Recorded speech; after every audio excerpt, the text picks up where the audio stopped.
സുരഭി. കൊച്ചി നിലയം തയ്യാറാക്കുന്ന പ്രതിവാര പരിപാടി സുരഭി. പ്രിയപ്പെട്ട ശ്രോതാക്കളെ, തീരദേശത്തിൻ്റെ തനത് കലകളായ ചവിട്ടുനാടകം, മാതാവണക്കപ്പാട്ട്, പിച്ചപ്പാട്ട് എന്നറിയപ്പെടുന്ന പെസഹാപ്പാട്ട്, ദേവാസ്തവിളി തുടങ്ങിയ കലാരൂപങ്ങളിൽ പ്രവീണനായ സൈമൺ ഓമനപ്പുഴ ഇന്ന് നമ്മോടൊപ്പം ഈ സ്റ്റുഡിയോയിലുണ്ട്. അദ്ദേഹം ഈ കലാരൂപങ്ങളെ നമുക്ക് പരിചയപ്പെടുത്തും. അവയുടെ ചരിത്രവും തീരദേശങ്ങളിലെ അവയുടെ വ്യാപനവും വളർച്ചയും അതേക്കുറിച്ചൊക്കെ സംസാരിക്കും. നമസ്കാരം. നമസ്കാരം. സൈമൺ ഓമനപ്പുഴ എന്നാണ് പേരെങ്കിലും തീരദേശത്തൊക്കെ കുട്ടപ്പനാശാൻ എന്നാണ് അറിയപ്പെടുന്നത്, അല്ലേ? അതെ. എങ്ങനെയാണ് ഈ സൈമൺ ഓമനപ്പുഴ കുട്ടപ്പനാശാനായി മാറിയത്? ആ കഥയൊന്ന് പറയാവോ? ഒരു 148 വർഷത്തോളം പാരമ്പര്യമുണ്ട് എൻ്റെ കുടുംബത്തിൽ. ഈ ദേവാസ്തവിളി, പെസഹാപ്പാട്ട്, അമ്മാനം, മാതാവണക്കപ്പാട്ട്, അണ്ണാവിപ്പാട്ട് 90 വർഷത്തിന് മേൽ പഴക്കമുണ്ട് ചവിട്ടുനാടകം. അപ്പം അങ്ങനെ പാരമ്പര്യമുള്ളൊരു കുടുംബത്തിൽ ജനിച്ചവനാണ് ഞാൻ. 15ാമത്തെ വയസ്സിൽ ഞാൻ ചവിട്ടുനാടകത്തിൽ അഭിനയിച്ചു.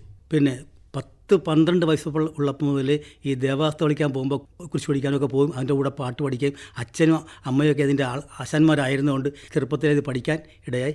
ശേഷം ആശാനായെന്ന് ചോദിച്ചുകൊണ്ടും പറയണം. അതിനുശേഷം 88 ചവിട്ടാടം പഠിപ്പിക്കാൻ അച്ഛനും ഞാനും കൂടെ പോകുന്നു. ഒരു തിയേറ്റേഴ്സിൽ, പാതിരപ്പള്ളി ഫോക്ലോർ തിയേറ്റേഴ്സിൽ. അവിടെ വെച്ച് ഞാനും പഠിപ്പിക്കുകയാണ്. അവിടെ വെച്ചാണ് എന്നെ കുട്ടപ്പനാശാൻ എന്നുള്ള പേര് വീഴുന്നത്. അതിനുശേഷം 1991 പൗരാണിക രംഗ കലാപീഠത്തിൽ എന്നെ വിളിപ്പിച്ചു. അന്ന് മുതൽ അവിടെ 2014 വരെ ഞാൻ പിള്ളേരെയൊക്കെ പഠിപ്പിച്ചു. അങ്ങനെ കുട്ടപ്പനാശാനെ മാറി. പൗരാണിക കലാപഠന കേന്ദ്രം, ആ കേന്ദ്രമാണ് താങ്കളെ കുട്ടപ്പനാശാനാക്കി മാറ്റിയത്. അവിടെ നിന്നാണ് ഞാൻ അങ്ങനെ വരുന്നത്. പാരമ്പര്യമായി ഇത്തരം കലകളുമായി ബന്ധമുള്ള കുടുംബമാണെന്ന് പറഞ്ഞു. അച്ഛൻ്റെ കൂടെ അമ്മയുടെ കൂടെയൊക്കെ പോയി പഠിപ്പിക്കാനൊക്കെ തുടങ്ങി. എത്ര തലമുറ മുമ്പ് ആരംഭിച്ചിട്ടുണ്ട്? എൻ്റെ അച്ഛൻ്റെ ചെറുപ്പത്തിൽ തുടങ്ങിയതാണ് ഈ ദേവാസ്തവിളിയും പെസഹാപ്പാട്ടും മാതാവണക്കപ്പാട്ട്. ചവിട്ടുനാടകം അപ്പൂപ്പനുള്ളപ്പോൾ തന്നെ ഒരു 90 കൊല്ലം പഴക്കമുണ്ട്. അച്ഛൻ്റെ 13ാമത്തെ വയസ്സിൽ ചവിട്ടുനാടകത്തിൽ അഭിനയിച്ചു. അച്ഛൻ അറിയപ്പെടുന്നത് ബ്രിജീന റാഫേൽ എന്നാണ്. ബ്രിജീന നൃത്ത സംഗീത ചവിട്ടുനാടകത്തിൽ പെണ്ണായിട്ട് അന്ന് അഭിനയിച്ചതുകൊണ്ട് ആ കഥാപാത്രത്തിൻ്റെ പേരിലാണ് അറിയപ്പെടുന്നത് ബ്രിജീന റാഫേൽ. അപ്പോൾ അന്ന് ആണുങ്ങളാണ് പെൺവേഷം ചെയ്യുന്നത്. ചവിട്ടുനാടകത്തിൻ്റെ പഴയ താളിയോലകളൊക്കെ വീട്ടിലുണ്ടോ? ഉണ്ട്. അതിൻ്റെ ഗ്രന്ഥമുണ്ട്. അതിന് പറയുന്നത് ചുവടി. ചവിട്ടുനാടകത്തിന്റെ ചുവടി, ബുക്കിന് പറയുന്ന ചുവടി ഇപ്പോഴും വീട്ടിലുണ്ട്. അത് ഈ ബുക്കായിട്ടാണോ, പേപ്പറിലാണോ, താളിയോലയിലാണോ? അല്ല, ബുക്കിൽ എഴുതി വെച്ചിട്ടുണ്ട്. ബുക്കിലാണ്. ഏതൊക്കെ ചവിട്ടുനാടകങ്ങളാണ് കളിച്ചിരുന്നത്? അവിടെ അന്ന് മൊത്തത്തിൽ നടന്നിരുന്നത് ബ്രിജീന നൃത്ത സംഗീത ചവിട്ടുനാടകം. പിന്നെ അതിൻ്റെ തെക്കുവശം മാറി വേറൊരു സ്ഥലം ചെട്ടിയാടെന്ന് പറയും. അവിടെ കാർലസ്മാൻ ചവിട്ടുനാടകം. ഈ 2 നാടകമാണ് അന്നും ഉണ്ടായിരുന്നത്. കാർലസ്മാൻ ചരിത്രം മിക്കവാറും ആളുകൾക്കൊക്കെ അറിയാമായിരിക്കും. ബ്രിജീന എന്താണ് കഥ? അതിൻ്റെ ബ്രിജീനയുടെ കഥ, റോമിലെ ചക്രവർത്തി, അദ്ദേഹത്തിൻ്റെ അനിയൻ, പ്രജകൾ, മന്ത്രി. ഹംഗേറിയൻ രാജാവ്, പ്രജകളും മന്ത്രിയും അദ്ദേഹത്തിൻ്റെ പത്നിയും ഒരേ ഒരു മകളും. ആ മകളുടെ പേരാണ് ബ്രിജീന രാജകുമാരി. ജനങ്ങൾക്ക് വേണ്ടി ജീവിച്ച ഒരാളാണ് ഈ റോമൻ ചക്രവർത്തി. ജനങ്ങൾ പറയുന്നു, ഞങ്ങളുടെ ചക്രവർത്തി ഒരു വിവാഹം കഴിക്കണം, അല്ലാതെ പറ്റിയാണ്, ഞങ്ങൾക്ക് ഒരു റാണി വേണമെന്ന് പറഞ്ഞുകൊണ്ട് അതിൻ്റെ പേരിൽ അനിയനെയും മന്ത്രിയെയും ഹംഗറിയിലേക്ക് വിടുന്നു. അവിടുത്തെ രാജാവിൻ്റെ മകൾ ബ്രിജീന രാജകുമാരിയെ പെണ്ണ് ചോദിക്കുന്നു. അങ്ങനെ കല്യാണം നടക്കുന്നു. നീണ്ട 8 വർഷം കഴിഞ്ഞിട്ടും മക്കളില്ലാതെ വരുന്നു. നിരാശനായ രാജാവ് ഒരു ദേവാലയത്തിൽ നേർച്ചയ്ക്കായി വനത്തിലൂടെ ഉള്ള യാത്രയിൽ പോകുന്നു. അങ്ങനെ നേർച്ചർപ്പിച്ച് വരുന്ന വഴി വനത്തിലെ രാക്ഷസന്മാരുമായിട്ട് കണ്ടുമുട്ടുന്നു. അവർ തമ്മിൽ ഘോര യുദ്ധം നടക്കുന്നു. ആ യുദ്ധത്തിൽ അവരെ പരാജയപ്പെടുത്തുന്നു. അങ്ങനെ പോരുന്നു. അപ്പോൾ ഇതിനിടയ്ക്ക് ഒരു ചെറിയ പ്രശ്നമുണ്ട്. കഥ അങ്ങ് നീണ്ടു നിൽക്കുന്നതാണ്. അനിയൻ പെണ്ണിണാൻ പോയ സമയത്ത് അനിയനെ ഈ പെണ്ണെ കാണുമ്പോൾ ഉള്ള ഒരു ചെറിയ മോഹം ഉള്ളിൽ ഉദിക്കുന്നു. അന്ന് അത് കാരണം ചേട്ടൻ ഇത്തിരി പ്രായമായ ആളും അനിയൻ നല്ല ചെറുപ്പമാണ്. ഈ രാജകുമാരി കൊച്ചു മാടപ്രാവിനെ പോലെ ഇരിക്കുന്ന ഒരു സുന്ദരിയാണ്. അപ്പം ഇയാൾക്കൊരു മോഹം ഉണ്ടായി.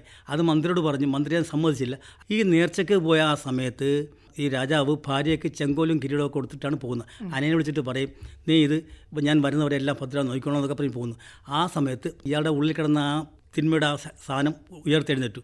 അങ്ങനെ ഇവർ ചെന്ന്, അപ്പം നിങ്ങളെ എനിക്ക് ഇഷ്ടമാണ്, നിങ്ങളെ എനിക്ക് വേണം. അങ്ങനെ ഇവർ അങ്ങോട്ടും ഇങ്ങോട്ടും വാക്ക് തർക്കമായി. പറയും, ഞാൻ നിനക്കൊരു അമ്മയുടെ സ്ഥാനമാണ് എനിക്കുള്ളത്, നീ എൻ്റെ ഒരു മോനാണ് എന്നെല്ലാം ഇവർ ശരിക്കും. അപ്പോൾ ഇവരൊരു കുഞ്ഞിലേ മുതലൊരു മാതാവിൻ്റെ ഭക്തയായിരുന്നു. അങ്ങനെ ഇവർ മറ്റ് ദുഷ്ട സ്വഭാവങ്ങളൊന്നുമേ ഇല്ല. അങ്ങനെ ഇവർ പറഞ്ഞ് എന്തെല്ലാം പോയിട്ടും ഇവൻ സമ്മതിക്കത്തില്ല. അമ്മണി, ഞാൻ മുന്നിൽ ചാവേൻ, നിൻ്റെ മുമ്പിൽ ഞാൻ ചത്ത് കളിഞ്ഞു. അപ്പോൾ ചേട്ടൻ വന്ന് ചോദിച്ചാൽ നീ എന്ത് ഉത്തരം പറയും എന്നുള്ളതിൻ്റെ പേരിലാണ് പറഞ്ഞത്. അപ്പോൾ ഇവർ പറയും അടടാ പാതക ഉൻ ഹൃദയം തീ നരകമാണിത്. അവർക്ക് സ്വഭാവം പറയും. അവരുടനെ ഭടന്മാരെ വിളിച്ചിട്ട് പറയും ഇവനെ കൊണ്ട് തടവിലാക്കാൻ പറയും. അങ്ങനെ ഇവനെ തടവിലിടുന്നു. ഇവൻ തടവിൽ കിടക്കുന്ന സമയത്ത് രാജാവ് നേർച്ചയ്ക്ക് പോയി രാക്ഷസന്മാരോടുള്ള ഘോര യുദ്ധമൊക്കെ കഴിഞ്ഞു തിരിച്ച് വരുന്നതായിട്ട് അന്ന് ഇന്നത്തെ പോലെ തന്നെ കത്തുകൾ വരുന്ന അഞ്ചൽക്കാരൻ വഴിയാണ് കത്ത് വരുന്നത്. ഈ കത്ത് കിട്ടിയപ്പോൾ ഇവർക്ക് സന്തോഷമായി. അങ്ങനെ തോഴിമാരുമായിട്ട് ഇവർ ഭയങ്കര ഡാൻസാണ് പാട്ട്. ഇന്ന് വരും എൻ്റെ ഭർത്താവ് നമുക്ക് ആനന്ദം നിറഞ്ഞ നാളല്ല, നല്ല പാട്ടാണ് അതൊക്കെ. അങ്ങനെ പാടി കളിച്ചുകൊണ്ട് നിൽക്കുന്ന സമയത്ത് അപ്പോൾ അതിന് മുന്നേ ഇവനെ വിളിച്ചിട്ട് പറയും ചേട്ടൻ വരുന്നുണ്ട്, നീ പോയി ചേട്ടനെ കൂട്ടിക്കൊണ്ട് വരണം, ഇന്ന് ഈ പുത്തൻ ഉടുപ്പിട്ടുണ്ട് വേണം പോകാൻ എന്നും പറഞ്ഞ് നല്ലൊരു പുതിയ ഉടുപ്പൊക്കെ കൊടുത്തിട്ട് പറയും. അവൻ ആലോചിക്കും ഇപ്പം ഞാൻ ചെന്ന് ചേട്ടനെ കൂട്ടി ഇവിടെ വന്നു കഴിഞ്ഞാൽ ഇവർ മറ്റേ കാര്യം പറഞ്ഞു കൊടുത്താൽ പ്രശ്നമല്ലേ. അപ്പോൾ എൻ്റെ നില എന്താ, അതുകൊണ്ട് ഇത് വേണ്ട. പൂമാൻകൾ സ്ത്രീകൾ ഈ രണ്ട് ജാതി ആണ്ടവർ തിരുവള്ളം പറ്റി അരുൾവാനതോ ഇത്തനെ ഉപായം കറ്റുറൈത്ത നെഞ്ചം പെണ്ണാർക്കിരിക്കുക ഇവൾ തந்திരം എന്നിടൻ ആടുവതോ എൻ അണ്ണനെ ഞാൻ പാർക്കട്ടും എന്നെ അപമാനിത്തർക്ക് ശരിയും മുന്തിയൻ ഞാൻ ശിവൻ പാരും. പിടിച്ച് അപമാനിച്ചില്ലേ, അത് ഞാൻ ഒരു പണി കൊടുക്കുക തന്നെ എന്ന് പറഞ്ഞ് ഉടുപ്പ് അടിച്ചു കെട്ടി ഇപ്പം കറുപ്പ് വസ്ത്രം ധരിച്ചു നിരച്ചു. അപ്പോൾ കറുപ്പിൻ്റെ ഉദ്ദേശം ദുഃഖം. അങ്ങനെ ചെയ്യുമ്പോൾ രാജാവ് ഇത് കണ്ടപ്പോൾ രാജാവ് ആകെ അമ്പരം, എന്താണ് സംഭവം എന്ന് അറിയാമല്ലോ. അങ്ങനെ ഇവൻ ചെന്നിട്ട് കാലേ കെട്ടി വേണം നോറകയാണ്. ചേട്ടൻ പോയതുപോലെ ഇവർ വളരെ മോശമായ രീതിയിൽ ജീവിക്കായിരുന്നു. അവസാനം ഞാനിതിനെ എതിർത്തപ്പോൾ അവരെന്നെ പ്രാപിക്കാൻ വന്നു, തിരിച്ചു വെച്ചു കൊടുത്തു. ഇത് കേട്ട രാജാവ് പിന്നൊന്നും ആലോചിച്ചില്ല. ഇവളെ കാട്ടിൽ കൊണ്ടുപോയി കൊല്ലാനായിട്ട് കൽപ്പിക്കുന്നു. അവസാനം ഇവളെ പിന്നെ അവിടുന്ന് കൊല്ലാൻ കൽപ്പിക്കുമ്പോൾ ഇവൻ പറയും ഇവളെ മാനഭംഗപ്പെടുത്തി കൊല്ലാൻ അവരോട് കൽപ്പിച്ചിട്ട് ഇവർക്ക് പണമൊക്കെ കൊടുത്തിട്ട് ഇപ്പം പോകുന്നു. പടയാളികൾ ഇവിടെ നശിപ്പിക്കാനായിട്ട് നോക്കുന്നു. അങ്ങനെ അവളെ വിളിച്ച് മാതാവിനെ വിളിച്ച് പ്രാർത്ഥിക്കുന്നു. വേറൊരാൾ വന്ന് കാണുന്നു, രക്ഷപ്പെടുത്തുന്നു, കൊണ്ടുപോകുന്നു. ഇങ്ങനെയൊക്കെയാണ് കഥ. ഇതാണ് കഥ. നായികാപ്രധാനമാണ് ഈ ചവിട്ടുനാടകം അല്ലേ? ചെന്തമിഴ് കൃതികളാണ് ഇതെല്ലാം. എങ്ങനെയാണ് ഈ ചെന്തമിഴ് ചവിട്ടുനാടകത്തിൻ്റെ ഭാഷയായി മാറിയത്? ചെന്തമിഴ് നാടകം വരാൻ കാരണം പോർച്ചുഗീസ് മിഷണറിമാർ ഇവിടെ വന്നു. അപ്പോൾ ഇവിടെ അന്ന് ക്ഷേത്രകലകളായ കൂത്തു, കൂടിയാട്ടം, ഓട്ടം തുള്ളൽ, കഥകളി ഇതൊക്കെ നടക്കുന്നുണ്ട്. ഒരു വചനം പറയാനല്ലോ ഇതിനെപ്പറ്റി പറഞ്ഞാൽ ആരും വരത്തില്ല. അങ്ങനെ ഇവർ നോക്കിയിട്ട് കലയിലൂടെ ഈ സംഭവം നടക്കുള്ളത് അവർക്ക്. അതാണ് ഈ കോസ്റ്റ്യൂമൊക്കെ ഈ തിളങ്ങണ ഇതൊക്കെ വന്നത്. പേറ എന്ന് പറഞ്ഞാൽ അവിടെ ഒരു നൃത്ത അവിടുത്തെ ഒരു പരിപാടിയുണ്ട്. ആ രീതിയിലുള്ള സാധനം അവരെഴുതി ഇവിടെ കൊണ്ടുവന്നപ്പോൾ ഇവിടുത്തെ ഭാഷ അവർക്ക് അറിയാൻ പറ്റില്ല. ചിന്നത്തമ്പി വേദനായ 1-2 അണ്ണായിമാരുണ്ടായിരുന്നു തമിഴ്ക്കാരൻ. അപ്പോൾ ചിന്നത്തമ്പിയാണ് ഇതിൻ്റെ മെയിൻ ആൾ. ചിന്നത്തമ്പിയായിട്ട് കണ്ട് ചിന്നത്തമ്പിയാണ് ഇത് തമിഴിൽ ഈ നാടകമായിട്ട് എഴുതുന്നത്. അപ്പം മലയാളത്തിൽ നിന്ന് എന്തുകൊണ്ടാണ് ഇങ്ങനത്തെ ഒരു കൃതി ചവിട്ടുനാടകത്തിന് വേണ്ടി ഉണ്ടാകാത്തത്? മലയാളത്തിൽ നിന്നുണ്ട് ഇപ്പോൾ പുതിയ നാടകം എഴുതുന്നുണ്ട് പലരും. പക്ഷെ ഒരു കാര്യം, ഇപ്പോൾ പുതിയ മലയാള നാടകം എത്ര പേര് എഴുതിയാലും ഈ ഏതെങ്കിലും ഒരു നാടകത്തിൻ്റെ പാട്ടിൻ്റെ ആ രാഗത്തിൽ എഴുതാൻ പറ്റുള്ളൂ. ചവിട്ടുനാടകത്തിൻ്റെ ഒരു റിഥമുണ്ട്, ഒരു താളമുണ്ട്. ചവിട്ടുനാടകത്തിൻ്റെ ഇന്നശൈ, താളിശൈ, കൊച്ചകം, വെൺപ, കലിത്തുറൈ, കട്ടുരൈ, വന്നം, ഇൻഷ, തളൈ, കലൈ ഇതൊക്കെ രാഗങ്ങളാണ്. രാഗത്തിൽ എഴുതിയെങ്കിലേ ചവിട്ടുനാടകമുള്ളൂ. ആ രാഗത്തിൽ പാടി ആ പാട്ട് റെക്കോർഡ് ചെയ്ത് കൊടുത്തു കഴിഞ്ഞാൽ, ഞാൻ ചെയ്തിട്ടുണ്ട് അങ്ങനെ, ആ റെക്കോർഡ് കേട്ടുകൊണ്ട് ആരുടെങ്കിലും ഒരു കഥ എഴുതാം. പഴയ കാറൽമാൻ ചരിതം, ബ്രിജീന ചരിതം ഇതിൻ്റെയൊക്കെ ചുവട് പിടിച്ചിട്ടാണ് പുതിയ ചവിട്ടുനാടകങ്ങൾ ഉണ്ടാകുന്നത്. ചവിട്ടുനാടകത്തിന്റെ ചരിത്രം നമ്മൾ പറഞ്ഞു. അതിൽ ആ ബ്രിജീന ഒന്ന് പാടാവോ, ആ നൃത്തരംഗത്തിന്റെ പാട്ട്? ഇൻഡുവരും എൻ കണവൻ തോഴിമാരെ ഇൻഡുവരും എൻ കണവൻ നമ്മൈക്കാനന്ദം நிறைந்த நாளல்லவா நம்மைக்கானந்தம் நிறைந்த நாளல்லவா இன்று வரும் என் கணவன் തോഴിമാരെ ഇன்று വരും എൻ കണവൻ. ലോകം എമ്പാടും അറിയാൻ കാരണം കലോത്സവത്തിൽ ചവിട്ടണം വന്നതുകൊണ്ടാണ്. ഇത് മൊത്തത്തിൽ അറിയാൻ കലോത്സവത്തിലെല്ലാം ക്യാപ്സ്യൂൾ പരുവത്തിൽ 20 മിനിറ്റ് ഞാൻ കാസർഗോഡ് മുതൽ തിരുവനന്തപുരം വരെ എല്ലാ ജില്ലയിലും പോയി പഠിപ്പിച്ചിട്ടുണ്ട്. ഇപ്പോഴുണ്ട് ചവിട്ടുനാടകം പഠിക്കുന്ന കുട്ടികളല്ലേ? അതിന് കഥകളിയൊക്കെ പഠിക്കാൻ പോകുന്ന പോലെ മെയ്വഴക്കവും മറ്റുമൊക്കെ ഉണ്ടോ? ഏറ്റവും പ്രധാനം താളബോധം. നമുക്കിനി മാതാവണക്കപ്പാട്ട്, പെസഹാപ്പാട്ട്, ദേവാസ്തവിളി ഈ കലാരൂപങ്ങളെക്കുറിച്ച് പറയാമോ? ആദ്യം ദേവാസ്തവിളെക്കുറിച്ച് പറയാം. ദേവാസ്തവിളി എന്ന് പറഞ്ഞാൽ ദൈവത്തോട് വിളിച്ച് പ്രാർത്ഥിക്കുന്ന ഒരു പ്രാർത്ഥനാ ശൈലി. അതിൻ്റെ ആരംഭം സെൻറ്റ് സേവ്യർ ഭാരതത്തിലോട്ട് വരുന്നത്. അപ്പോൾ സെൻറ്റ് സേവ്യർ പുണ്യവാളനല്ല, അപ്പോസ്തലനാണ്, ഒരു മനുഷ്യനാണ്. യേശുവിൻ്റെ ഇതായിട്ട് ഇങ്ങനെ ഇറങ്ങി അവിടുന്ന് വരികയാണ്. അങ്ങനെ വരുമ്പോൾ കപ്പലിൽ വെച്ച് ഒരു ചെറിയ പ്രശ്നമൊക്കെ ഉണ്ടായി. അങ്ങനെ പുള്ളി അവിടെ വെച്ച് കുറച്ച് ആളുകളെയൊക്കെ രക്ഷിച്ച് ജ്ഞാനസ്നാനപ്പെടുത്തി അങ്ങനെ വന്ന് പരവൂർ എന്ന സ്ഥലത്ത് ഇറങ്ങുന്നു. അവിടെ വെച്ചിട്ട് രാത്രിയാകുമ്പം ഓട്ടുമണി ഉണ്ട്, ശബ്ദത്തിലുള്ള കഷ്ണം എടുത്തിട്ട് അടിച്ചിട്ട് രാത്രിയാകുമ്പോൾ നിശബ്ദതയാണ്. അപ്പം പുറത്തൊരു ചീവീട് കരഞ്ഞാൽ പോലും അകത്ത് കേൾക്കുന്ന കാലഘട്ടം. അപ്പം പുറത്ത് പറയുന്നുണ്ട്, ഉച്ചത്തിൽ വിളിച്ച് മുസ്ലിം വാങ്കുവിളി പോലെ ഒരു പ്രാർത്ഥനാ ശൈലി നടത്തിയതാണ്. പാപത്തിൽ നിന്ന് മനുഷ്യൻ പിന്തിരിയാനും ദൈവത്തോട് അടുക്കാനും വേണ്ടിയുള്ള ഒരു പ്രാർത്ഥനാ ശൈലിയാണ് ദേവസ്തവിളി. അത് സമൂഹമായിട്ടാണ് ചെയ്യുന്നതല്ലേ? ഒരു 6, 7, 5 പേരൊക്കെ ഉണ്ടാവും. എങ്ങനെയാണ് ഈ കലാരൂപം അവതരിപ്പിക്കുന്നത്? നോൻപ് ആരംഭിക്കുന്ന അതേ ദിവസം അന്ന് രാത്രി ഒരു 11 ഈ കുരിശുവര പെരുന്നാൾ കരിക്കുറി പെരുന്നാൾ കുരിശിടുന്ന അന്ന് രാത്രി ഒരു 11:30 മണിയാകുമ്പം വീട്ടിൽ എല്ലാവരും വരും. ഞാൻ എൻ്റെ കൊച്ചിലുള്ള ഓർമ്മയാണ്. വീട്ടിൽ വന്നിട്ട് അച്ഛൻ ഇവരെ കുരിശും ഓട്ടുമണിയും ഒക്കെ എടുത്തുകൊണ്ട് ഇവരെല്ലാം കൂടി കുരിശും വരച്ച് പ്രാർത്ഥന ചൊല്ലി ഇറങ്ങും. അങ്ങോട്ട് പോയിട്ട് ഓരോ സ്പോട്ടുണ്ട്, ഓരോ സ്ഥലമുണ്ട്. ഇന്നത്തെ പോലെ വീടുകളൊന്നും അടുത്തടുത്ത് വീടില്ല അന്ന്. അപ്പം ആ ഒരു ഭാഗത്ത് പോയിട്ട് ഇങ്ങനെ ഉച്ചത്തിൽ വിളിക്കുകയാണ്, മുസ്ലിം വാങ്ക് വിളി പോലെ. അത് ആ വിളിക്കുന്നത് പോലെ തന്നെ ഒന്ന് വിളിക്കാനാവുമോ? സർവദൈവ പ്രകാശം നിറഞ്ഞിരിக்கிறோ സന്ധിസ്മ സക്രമെന്തു പുക്കോ സെന്മപാപമില്ലാമൽ സെന്മത്തിൽ പിറന്തോ എപ്പോതും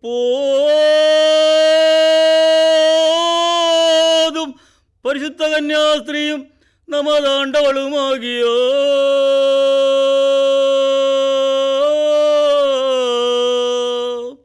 ഇതാണ് ശൈലി. ഇത് എത്ര സമയം ഉണ്ടാവും? ഇതൊരു അരമണിക്കൂർ അടുത്ത് വരും. 10-40 മുകളിലുള്ള വിളികളുണ്ട്. ഈ വിളിയാണ് വിളിയാണ്. നോൻപിനെ ഓർപ്പിക്കുകയും മനുഷ്യൻ ഇത് കേൾക്കുമ്പോൾ പാപത്തിൽ നിന്ന് പിന്തിരിയാനും മഹാകഠിനമായ ശാപാന പാപത്തിൽ അകപ്പെട്ടിരിക്കുക ക്രൈസ്തവറുകളെ അവർ കേളന്ത തുർക്കന്തമാന പൊല്ലാத പാപക്രിയകളെ വിട്ടു നീങ്കവും ഉണ്ടാ വിട്ടുപേക്ഷിക്കാൻ. ഇതൊക്കെ അതാണ് പറയുന്നത് ഇതിലല്ലേ? അതിന്നും ഈ ദേവാസ്തവിളി നടക്കുന്നുണ്ട്. അപ്പൊ അതും ഈ പഴയ തമിഴ്. പിന്നെ ചില സ്ഥലങ്ങളിൽ ഇത് മലയാളത്തിൽ വിളിക്കുന്നുണ്ട്. നമ്മൾ നേരത്തെ പറഞ്ഞതുപോലെ ഇത് തന്നെ മലയാളത്തിൽ എഴുതി വിളിക്കുന്നുണ്ട് അല്ലേ? അപ്പൊ ഇതിനൊക്കെ പുസ്തകം ഉണ്ടോ? ദേവാസ്തവിളി കയ്യെഴുത്ത് പ്രതിയാണ്. ഓ, അതിപ്പോഴും ഉണ്ട്. ദേവസ്ഥ വിളിക്കാൻ പോകുമ്പോൾ ബുക്കൊന്നും കൊണ്ടുപോകത്തില്ല. അത് ഞാൻ കാണുള്ളേ, എൻ്റെ അച്ഛൻ ഇങ്ങനെ ഫ്രണ്ട് നിൽക്കും, കുറിച്ച് പിടിക്കുന്ന ആളെ എൻ്റെ ഫ്രണ്ട് നിൽക്കും. എന്നിട്ട് അടുത്ത് നിൽക്കുന്ന 5-6 പേരുണ്ടാവും. അത് നിൽക്കും. അപ്പോൾ ഒരു വിളി കഴിഞ്ഞ ഉടനെ അച്ഛനെ അടുത്ത് നിൽക്കാൻ ആളുടെ പറഞ്ഞു കൊടുക്കും, ഇന്ന വിളിയാണെന്ന് പതുക്കെ പറഞ്ഞു കൊടുക്കും. അപ്പോൾ അതും വിളിക്കും. അപ്പം അതിന് മുച്ചിലും പിച്ചിലും ഉണ്ട്. അത് രണ്ടും ഇങ്ങനെ പതുക്കെ പറഞ്ഞു കൊടുക്കും. അങ്ങനെ പോകും. ഓ, അത് ശരി. അപ്പോൾ ഇത് കേട്ട് വിളിക്കുകയാണ്. ഈ വിളി എല്ലാം എഴുതി വെച്ചിരിക്കുന്ന പുസ്തകമാണ്. എന്തുകൊണ്ടാണ് അത് പ്രിന്റ് ചെയ്യാത്തത്? ഞാൻ നേരത്തെ പറഞ്ഞു, തീരദേശത്തിൻ്റെ ഒരു കലയാണിത്. അപ്പൂപ്പനോ അങ്ങനെ പഠിപ്പിക്കാൻ ഇത് പഠിച്ചു കഴിഞ്ഞാൽ അവർക്ക് മനസ്സിൽ കൃത്യമായി ഇതായി. പിന്നെ അവർക്ക് ബുക്കിന്റെ ആവശ്യമില്ല. ഓലയും നാരായവും ഇല്ലാതെ നാവുകളിൽ നിന്ന് നാവുകളിലേക്ക് പോവുകയാണ്. പകർന്നു കിട്ടുന്നതാണ് നാടൻ കലകളെന്ന് നമ്മൾ പറയുന്നുണ്ടല്ലോ. ഇപ്പൊ അതിന് പലതിനും സ്ക്രിപ്റ്റും പുസ്തകങ്ങളും ഒക്കെ ആയിട്ടുണ്ട്. അപ്പൊ ചവിട്ടുനാടകം അതും കൈയെഴുത്താണ്. ചവിട്ടുനാടകവും കൈയെഴുത്താണ്. ഇപ്പോഴും കൈയെഴുത്താണ്. അതൊന്നും പ്രിന്റഡ് ആയിട്ടില്ല. അതിനകത്ത് അമ്മാനം എന്ന് പറഞ്ഞ സാധനമില്ലേ, അമ്മാനത്തിന് പണ്ട് പിന്നെ പ്രിന്റ് ഉണ്ടായിരുന്നു, ബുക്ക് ഉണ്ടായിരുന്നു. ഇപ്പൊ കാണുന്നില്ല, ഇപ്പൊ എങ്ങും കിട്ടാൻ മാർഗമില്ല. പ്രിന്റ് ഉണ്ട്, പക്ഷെ പ്രിന്റ് ഉണ്ടായി. അതാണ് അമ്മാനത്തിന്. പക്ഷെ ദേവാസ്തവിളിക്ക് പ്രിന്റ് ഇല്ല. ഇപ്പൊ ആരെയാ അത് പഠിപ്പിക്കുന്നത്? മുൻപൊരു കാലങ്ങളിൽ ഇത് പഠിക്കാനും ഇതിന് പോകാനും ഒരു പ്രത്യേക ആവേശം ഉണ്ടായിരുന്ന ഒരു കാലം ഉണ്ടായിരുന്നു. ഇന്ന് അതിന് ചെറുപ്പക്കാരായ പിള്ളേർ ആരും ഒരുങ്ങി മുന്നോട്ട് വരുന്നില്ല. കാരണം അവർക്ക് അതിനുള്ള സമയമില്ല. ദേവാസ്തവിളി എന്നുള്ള കലാരൂപം ഏതാണ്ട് ഈ ഒരു തലമുറയോടെ അവസാനിക്കില്ല. കാരണം ഇപ്പോഴും പുതിയ പുതിയ തലമുറകൾ ഇങ്ങനെ പഠിച്ചിട്ട് പല സ്ഥലങ്ങളിൽ ഇങ്ങനെ പോയി. കഴിഞ്ഞ ഒരു സ്ഥലത്ത് ഞാൻ അവിടെ അടുത്ത് തന്നെ ചേന്നവലി എന്ന് പറയും, അവിടെ പോയി ഒരു 10-12 അമ്മമാരും പെൺപിള്ളേരും കൊച്ചുപിള്ളേരും എല്ലാം കൂടി 10-13 വരെ ഞാൻ അമ്മാനം പഠിപ്പിച്ചു, പിച്ചപ്പാട്ടും പഠിപ്പിച്ചു. അപ്പം അങ്ങനെ തുടർന്നു. പിച്ചപ്പാട്ട് അതെന്താണ്? പിച്ചപ്പാട്ട്, പെസഹാപ്പാട്ട്. പിച്ചപ്പാട്ട് എന്ന് പറഞ്ഞത് പെസഹപ്പാട്ടാണ് അതിൻ്റെ ഇത്. അത് ക്രിസ്തുവിൻ്റെ പീഡാനുഭവത്തെക്കുറിച്ചുള്ള പാട്ടുകളാണ്. അല്ല, അതാണല്ലോ ഈ കുരിശിന്റെ വഴി എന്ന് നമ്മൾ പറയുന്നത്. കുരിശിന്റെ വഴി ക്രിസ്തുവിന്റെ പീഡാനുഭവം തന്നെയാണ് കുരിശിന്റെ വഴി. പക്ഷെ അതിന്റെ റൂട്ടൊന്ന് വേറെ, ഇതിന്റെ റൂട്ടൊന്ന് വേറെ. ഇതൊരു നാടൻ കലാരൂപം. ഇത് രണ്ട് ഇതാണ്. അതിന്റെ ഒരു വരി ഞാൻ കേൾപ്പിച്ചു തരാം. അയ്യോ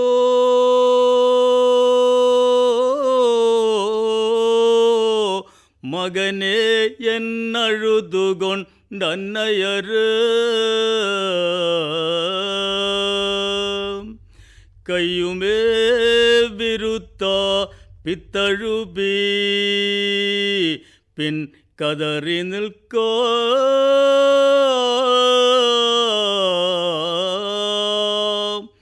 மையணு கையணைத்தோ பீபின் மூவி செய்யதனை நெய்யாய் விழுந்ததை பாத்திர கேசு நாயகனே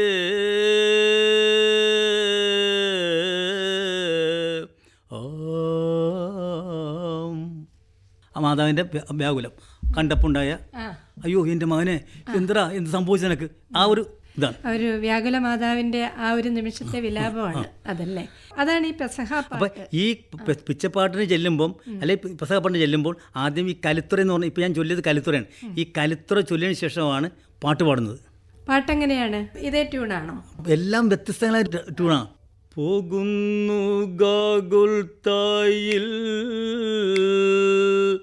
യേശു പോകുന്നു ഗാഗുൽത്തായിൽ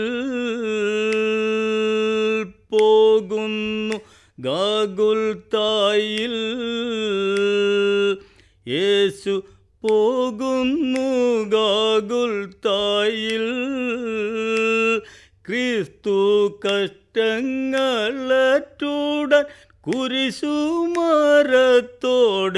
പോകുന്നു ഗാഗുൽത്തായിൽ കഷ്ടമി യൂദർഗള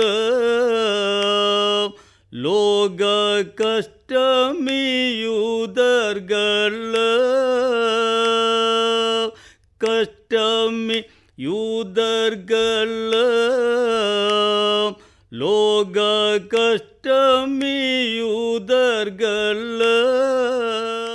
ബാക്കി അങ്ങോട്ടുണ്ട്. ഇതാണ് നമ്മുടെ പെസഹ പാട്ട് അല്ലെങ്കിൽ പിച്ചപ്പാട്ട്. എന്തുകൊണ്ടാണ് ഈ പിച്ചപ്പാട്ട് എന്ന് പേര് വരാൻ കാരണം? പിച്ചപ്പാട്ടെന്ന് പേര് വരാൻ കാരണം എൻ്റെ കേട്ടറിവാണ്. പണ്ട് ബുദ്ധ മഹർഷികൾ ഇങ്ങനെ വീട് തോറും ഭിക്ഷയായിച്ച് വരുന്നൊരു കാലം ഉണ്ടായെന്ന് പറയും. ബുദ്ധഭിക്ഷുക്കൾ തുണിയൊക്കെ ഇട്ടിട്ട് തമ്പുരു പോലത്തെ ഒരു സാധനം ഇങ്ങനെ അതിങ്ങനെ മീട്ടിക്കൊണ്ടായിരുന്നു. ചെറിയ നാദമുണ്ട്, അതും കൊണ്ട് വാദിക്കാൻ വന്ന് ഇങ്ങനെ നിന്ന് അവർക്ക് വിളിക്കാൻ അവരുടെ ഭാഷയൊന്നും നമുക്ക് പിടിയില്ല. അപ്പം അങ്ങനെ ഈ മൂളിക്കുമ്പോൾ ഇത് കേൾക്കുമ്പോൾ വാല് തുറന്ന് ചെല്ലുമ്പോൾ ഇത് കാണുമ്പോൾ എന്തെങ്കിലും അന്നത്തെ നാണയം ഭിക്ഷ കൊടുക്കും. അങ്ങനെ ഇവർ പൊയ്ക്കൊണ്ടുവന്നൊരു കാലം ഉണ്ടായിരുന്നു.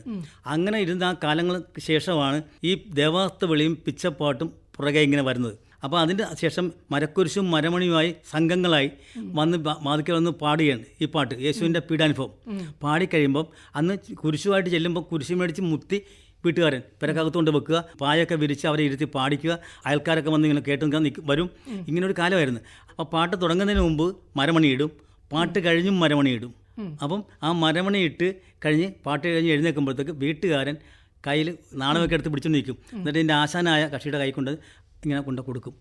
ഈ തരണമെന്നൊന്നും നിർബന്ധമില്ല. ബുദ്ധഭിക്ഷുക്കളെ അനുകരിച്ചാണ് ഇത് ചെയ്യുന്നത് എന്നതുപോലെ ഒരു തോന്നലുണ്ടായത് കൊണ്ട് ഇവരിത് കൊടുക്കുകയാണ്. പിച്ചപ്പാട്ട് എന്നുള്ള പേര് വന്നു. അങ്ങനെ ആ പാട്ടിന് പിച്ചപ്പാട്ടെന്ന്. ഇന്നും പിച്ചപ്പാട്ടുണ്ടോ? ഉണ്ട്, ഇപ്പോഴും പാടുന്ന എവിടെയൊക്കെയാ പാടാറ്? പല സ്ഥലങ്ങളിലുണ്ട്. ഇപ്പോൾ കഴിഞ്ഞ ഒരു അവസരം തുമ്പോളുണ്ട്. ഇപ്പോൾ തുമ്പോൾ ഈ കഴിഞ്ഞ ദിവസം ഞങ്ങളെ വിളിച്ചിട്ട് അവിടുത്തെ അച്ഛൻ ഇത് ദേവസ്വം വിളിക്കാൻ വേണ്ടി പറഞ്ഞു, വിളിപ്പിച്ചു, കേൾപ്പിച്ചു, പത്രത്തിലൊക്കെ വന്നു. അതിൻ്റെ ഒരു സംഘം അവിടെ ചെയ്യുന്നുണ്ട്. പിന്നെ ഞങ്ങളിങ്ങനെ ഒരുപാട് സ്ഥലത്ത് പോയി ഇങ്ങനെ വിളിച്ചിട്ടുണ്ട്. ഇപ്പം ഇപ്പോഴത്തെ തലമുറ ഇതിന് മുതിരുന്നില്ല. മരമണി ഉപയോഗിച്ച ഇത് പാടുന്നതെന്നല്ലേ പറഞ്ഞത്? പിച്ചപ്പാട്ട് പാടുമ്പോൾ മരമണി ഉപയോഗിക്കും. മരമണി കൊണ്ടുവന്നിട്ടുണ്ടോ? കൊണ്ടുവന്നിട്ടുണ്ട്. ഓ, ഇതാണ് മരമണി അല്ലേ? ഒരുപാട് പഴക്കമുണ്ടോ ഇതിന്? ഇതിനൊരു 148 വർഷം പഴക്കമുണ്ട്. 2 ഒരു വലുതും ഒരു ചെറുതുണ്ട്. അതിൽ ചെറുതായി ഇപ്പോൾ കൊണ്ടുവന്നിരിക്കുന്നത്. ഓ, അത് ശരി. ഈ മരമണിക്ക് വേറൊരു പ്രത്യേകത ഉണ്ട് മാഡം. ഞങ്ങളുടെ പള്ളി ആലപ്പുഴ തുമ്പോളി ഇടവകയായിരുന്നു. ഓമനപ്പുഴ ഇടവകയിൽ വന്നതിന് ശേഷം അവിടുത്തെ ആദ്യ ഈസ്റ്ററിൻ്റെ ഇത് വലിയ വ്യാഴാഴ്ച മണിയിടുമ്പോൾ അന്ന് മുതൽ കൊണ്ടു നടക്കുന്ന ഇന്ന് വരെ ഇടുന്ന മണിയാണിത്. 2. മരമണി ഉപയോഗിച്ച് പാടിയ ഒരു പാട്ട് നമുക്ക് കേൾക്കാം. മരമണി വെച്ചാൽ ആദ്യം ചെല്ലുമ്പം ഈ പിച്ചപ്പാടിന് ചെല്ലുമ്പോൾ കലിത്തുറ എന്ന് പറഞ്ഞ സംഭവമുണ്ട്. ആ കലിത്തുറ ചൊല്ലുന്നതിന് മുമ്പും മണി ഇങ്ങനെ ഇടും, 3 പ്രാവശ്യം ഇടും. ക്രിസ്തു പരാപരനെ മുത്തിക്കൊടുത്തയുധ, ക്രിസ്തു പരാപരനെ മുത്തിക്കൊടുത്തയുധ, ശത്രു സമൂഹമതിൽ വിത്തത്തിനായി ചതിയൻ അടുത്തുടൻ പിടിത്തേൻ, കൈകൾ കെട്ടിയവർ ഗമിച്ചേൻ, അടുത്തുടൻ പിടിത്തേൻ, കൈകൾ കെട്ടിയവർ ഗമിച്ചേൻ. അപ്പോൾ ഇതാണ് ഈ മരമണി അല്ലേ? ഇതുണ്ടാക്കാൻ ഇപ്പോൾ ആശാരിമാർക്ക് അറിയാവോ? ഇപ്പോഴത്തെ ആൾക്കാർ ഉണ്ടാക്കുന്നുണ്ട്. പിള്ളേർ ആശാരി പണിക്കാരെ അതുണ്ടാക്കും. പക്ഷെ അത് ഭയങ്കര വലിപ്പവും പിന്നെ കറക്കിയാലേ ഇതിപ്പോൾ കാറ്റ് പിടിച്ചാൽ മതി കറങ്ങും. ഇത് 2 മുള്ള, അതായത് ഈ പൽചക്രങ്ങളിൽ ഇങ്ങനെ തെറിച്ചു പോകുന്നതാണ് ഇത്. ഫോക്ലോർ എന്ന് പറയുന്ന നാടൻ കലകൾ പാരമ്പര്യമായി പകർന്നു കിട്ടുന്നതാണ്. ഇത് ആളുകൾ പഠിക്കണം അല്ലേ? ഇപ്പോഴും എന്നെ കാണുമ്പോൾ ചില ചോദിക്കും, ദേവസ്ഥയിൽ നടത്തിയാ ഉണ്ടാ ഒന്ന് വിളിക്കണേ, ഇന്നലെയും പറഞ്ഞു. അപ്പോൾ അത് നമ്മൾ അവരുടെ മനസ്സിൽ ഇങ്ങനെയുണ്ട്. അപ്പം പലർക്കും പല പല രീതിയിലുള്ള വിശ്വാസങ്ങളാണ്. ദേവസ്ഥ വിളിച്ചാൽ എന്തോ ഒരു പ്രത്യേക ഇത് കിട്ടും എന്നുള്ള അവരുടെ മനസ്സിൽ ഇപ്പോഴും ഉണ്ട്. അപ്പോൾ നമ്മൾ ഈ വിളിക്കുമ്പോഴാണ് അവരത് അറിയുന്നത്. ഇന്ന സമയത്ത് വിളിക്കും നമ്മൾ പറയാറില്ല. നമ്മൾ നേരത്തെ അറിയിക്കുന്നില്ല. പിന്നെ ചിലർ വിളിച്ചിട്ട് പറയും, ചില ആൾക്കാർ വന്നിട്ടും പറയും, പിന്നെ ആശാനെ ഞങ്ങളുടെ അവിടെ വന്നൊന്ന് വിളിക്കണം, ഞങ്ങളുടെ അവിടെ വന്ന് ദേവസ്ഥ വിളിക്കണം എന്ന് പറയും. അപ്പോൾ അവർ കാത്തിരിക്കും. എന്നിട്ട് ദേവസ്ഥ വിളിക്കാൻ ചെല്ലുമ്പം അവരറിയും. ഉടനെ അവർ കട്ടൻ ചായയൊക്കെ ഇട്ട് തിളപ്പിച്ചിട്ട് വിളി കഴിഞ്ഞ് വരുമ്പോഴത്തേക്ക് ഒരു ഗ്ലാസ് ചായയൊക്കെ തന്ന് സംസാരിച്ചൊക്കെ ഇരുന്നിട്ടാണ് പോകുന്നത്. അപ്പം ഈ വിളിക്കുന്ന സമയത്ത് അവർ തിരി കത്തിച്ച് വെച്ചിട്ട് അവർ പ്രാർത്ഥിക്കും. ചില വീടുകളിൽ ഇത് കേൾക്കുമ്പോൾ പേടിച്ച് അനങ്ങാതിരിക്കും. അപ്പം അങ്ങനെ രണ്ട് മൂന്ന് രീതിയിലാണ്. ക്രിസ്ത്യൻസ് മാത്രമാണ്, ഇതര മതസ്ഥരും ഇത്തരം കലാരൂപങ്ങളിൽ താല്പര്യം കാണിക്കുന്നുണ്ടോ? ഞങ്ങൾ അടുത്ത വീട്ടിൽ പാടുമ്പോൾ അവർ തിരി കത്തിച്ച് അവർ കാത്തു നിൽക്കും. ക്രിസ്ത്യൻസ് കാണിക്കുന്നതിനേക്കാൾ ഭക്തിയായിട്ടാണ് അവർ വിളിച്ച് അകത്തിരുത്തി പാടിക്കും. അതൊക്കെ നമ്മുടെ മതനിരപേക്ഷതയുടെ ഒരു ഭാഗമാണ് അല്ലേ? നമ്മൾ താലപ്പൊലി കാണാൻ പോവും, ക്ഷേത്രത്തിൽ പോകുന്നുണ്ട്. ചില ആളുകളിലാണ് ഇതൊക്കെ നിൽക്കുന്നത്. അത്രയേ ഉള്ളൂ. അപ്പോൾ ദേവാസ്ത വെളിയെക്കുറിച്ച് നമ്മൾ പറഞ്ഞു, പിച്ചപ്പാട്ടിനെ കുറിച്ച് നമ്മൾ പറഞ്ഞു. മാതാവണക്കപ്പാട്ട് എന്ന് പറഞ്ഞാൽ മാതാവിൻ്റെ പാട്ടുകൾ. അപ്പോൾ ഇന്നും പാട്ടുകളുണ്ട്, ഒത്തിരി പാട്ടുകളുണ്ട്. പക്ഷേ പഴയ തമിഴ് ശൈലിയുള്ള പാട്ട് കേൾക്കാൻ വേറൊരു രസമാണ്. അതിൻ്റെ രാഗങ്ങളൊന്നും വേറെ, അതിൻ്റെ വാക്കുകളുടെ അർത്ഥം വേറെയാണ്. പാപി അടിയനു വേറു തുണയില്ല, പാപി അടിയനു വേറു തുണയില്ല, ആരും തുണയില്ല നായകി, சாவு வரும்பொழதேக சுதனோடு ஓதி இறந்தருள் நாயகி அருள் ஜெயமே பானேர் மயமே பாக்கியசாலி மயமே பாக்கியசாலி பரமா நன்மையும் ഗാനമേ ഭാഗ്യശാലി. ഇത് മാതാവണക്കപ്പാട്ട്. ഇനി മാതാവണക്കപ്പാട്ട് തന്നെ സംഗീതത്തിൽ പാട്ടുണ്ട്, അണ്ണാവിപ്പാട്ടെന്നാണ് അതിന് പറയുന്നത്. ഇതും മാതാവണക്കപ്പാട്ട് തന്നെയാണ്, എങ്കിലും അണ്ണാവിപ്പാട്ടെന്ന് പറയും. കാരണം അണ്ണാവിമാർ പണ്ട് പാടിയ പാട്ടായതുകൊണ്ടാണ് അങ്ങനെ പറയുന്നത്. സന്തമേരി തായാരേ ഉന്തൻ താളേണൈ കൊണ്ടേൻ നിതമുന തിരു സന്തമേരി തായാരേ ഉന്തൻ താളേണൈ കൊണ്ടേൻ அண்டபிண்டம் படைத்தாதி திரிசுதனை, அண்டபிண்டம் படைத்தாதி திரிசுதனை, அற்புதமாகவே வெள்ளை கற்பழியாதின்றெடுத்த, அற்புதமாகவே வெள்ளை கற்பழியாதின்றெடுத்த சந்தமேரி தாயாரே உந்தன் தாளெண்ணை கொண்டன் நிதமுனதிரு சந்தமேரி தாயாரே உந்தன் தாளெண்ணை கொண்டன். മാതാവണക്കപ്പാട്ടിനും ഇപ്പോൾ ഇതുപോലെ കയ്യെഴുത്ത് പുസ്തകങ്ങളാണോ? അതെ, ഈ പാട്ടുകളെല്ലാം കയ്യെഴുത്താണ്. ഇതിന് ചപ്ലാങ്കട്ട, ജാലർ ഇതൊക്കെ ഉപയോഗിക്കുമായിരുന്നു. താളം, ചപ്ലാങ്കട്ട ഇപ്പോഴും ഉണ്ടോ? വീട്ടിലുണ്ടായിരുന്നു, ഈട്ടിയുടെ. അതായത് ഇപ്പൊ കാണുന്നില്ല, വർഷങ്ങളായില്ലേ. ഇതൊക്കെ ഉപയോഗിച്ചാണ് ഞങ്ങൾ പാടുന്നത്. വീടുകളിലൊക്കെ നാവേറ് പാടാൻ പോവുക, പുള്ളുവൻ പാട്ട് പാടാൻ പോവുക, അതുപോലെ തന്നെ ഒരു അനുഷ്ഠാനം പോലെയാണ് ഇതിങ്ങനെ വീടുകളിൽ പോയി നമ്മൾ പാടുന്നത്. ഇപ്പോഴും പാടുന്നുണ്ടോ? ഇപ്പോഴും പോകുന്നതോ ചോദിച്ചാൽ പാടുന്നുണ്ട്. കഴിഞ്ഞ വർഷം ഞാൻ പാടി. കാരണം ഇപ്പം പുതിയ തലമുറക്കെല്ലാം പുതിയ പുതിയ പാട്ടുകളാണ് വന്നിരിക്കുന്നത്. പുതിയ കുട്ടികളും ആ പുതിയ പാട്ടാണ് പഠിക്കുന്നത്. അപ്പോൾ അവർ അത് മലയാളം അതെല്ലാം പാടണവരാ. അപ്പം ഞാൻ ചിലപ്പോൾ ഞങ്ങളൊരു വണക്കം നടത്തും. തീരദേശത്താണ് ഈ പാട്ടുകൾ തീർച്ചയായിട്ടും അല്ലേ? ചവിട്ടാനത്തെ പറ്റി പറഞ്ഞത് കൊല്ലം മുതൽ കൊടുങ്ങല്ലൂർ വരെയായിരുന്നു ആദ്യം ഇത് വന്നത്. തീരദേശത്ത് ഈ ക്രിസ്ത്യൻ മേഖലയിൽ മാത്രമാണ് മാതാവിൻ്റെ വണക്കമാസം ഉള്ളത്. അതുപോലെ അമ്മാനം തീരദേശത്താണ്. അമ്മാനപ്പാട്ട് എങ്ങനെയാ? തമിഴിലാണ്. അത് ഒരു വരി, സെൻഡോർ തിരുച്ചുതണ്ടൻ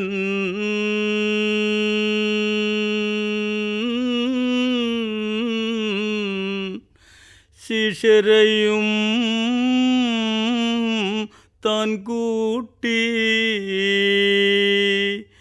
നന്നായി വിടൈ കേട്ട്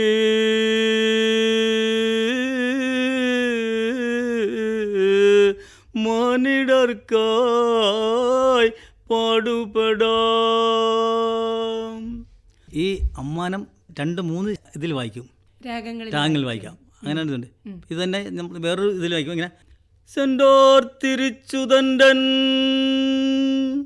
ശിശരയും താൻ കൂട്ടി ഉണ്ടാ ഇങ്ങനെ പല ഇതിലും പല രാഗങ്ങളിൽ രണ്ട് മൂന്ന് ഇതിൽ വായിക്കും. എല്ലാത്തിനും ഒരു വിലാപത്തിന്റെ ഭാവമാണ്. വിലാപമാണത്. ഇങ്ങനെ ചവിട്ടുനാടകം, മാതാവണക്കപ്പാട്ട്, പെസഹാപ്പാട്ട്, ദേവാസ്തവിളി, ഇതെല്ലാം നമ്മൾ പറഞ്ഞു കഴിഞ്ഞു. ഇതിനെക്കുറിച്ചൊക്കെ ഒരു ഏകദേശ ധാരണ ഇതൊന്നും കേട്ടിട്ടില്ലാത്ത കണ്ടിട്ടില്ലാത്ത ആളുകൾക്ക് ഉണ്ടാക്കാനായ ഉള്ളൊരു ശ്രമമായിരുന്നു ഇത്.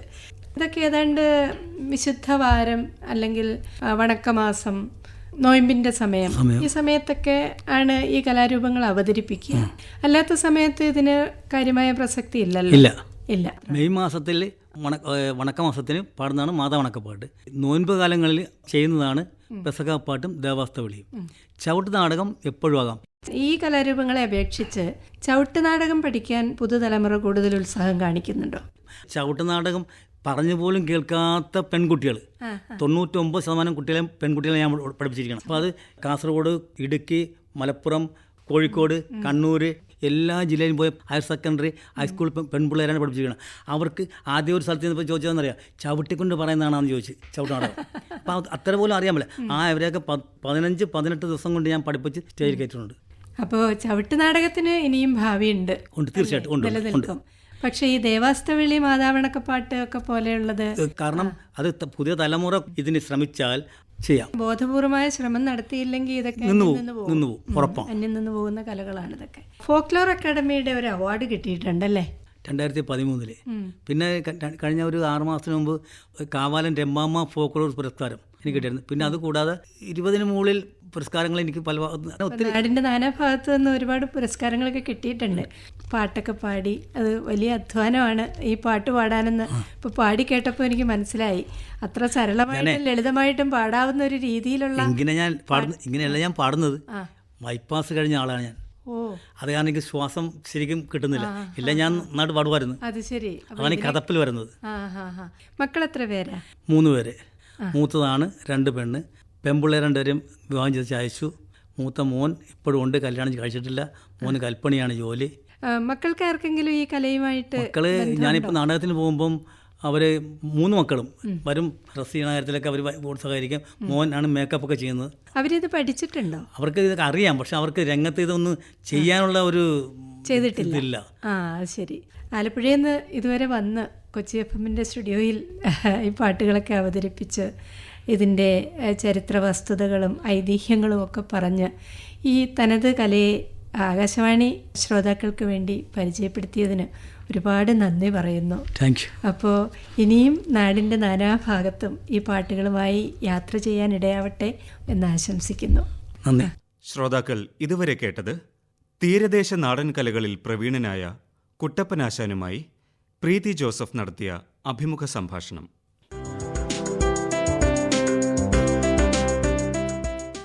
നിർവഹണം പ്രീതി ജോസഫ്.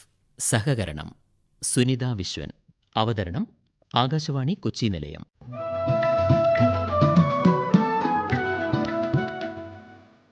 സുരഭി കൊച്ചി നിലയം തയ്യാറാക്കുന്ന പ്രതിവാര പരിപാടി. സുരഭി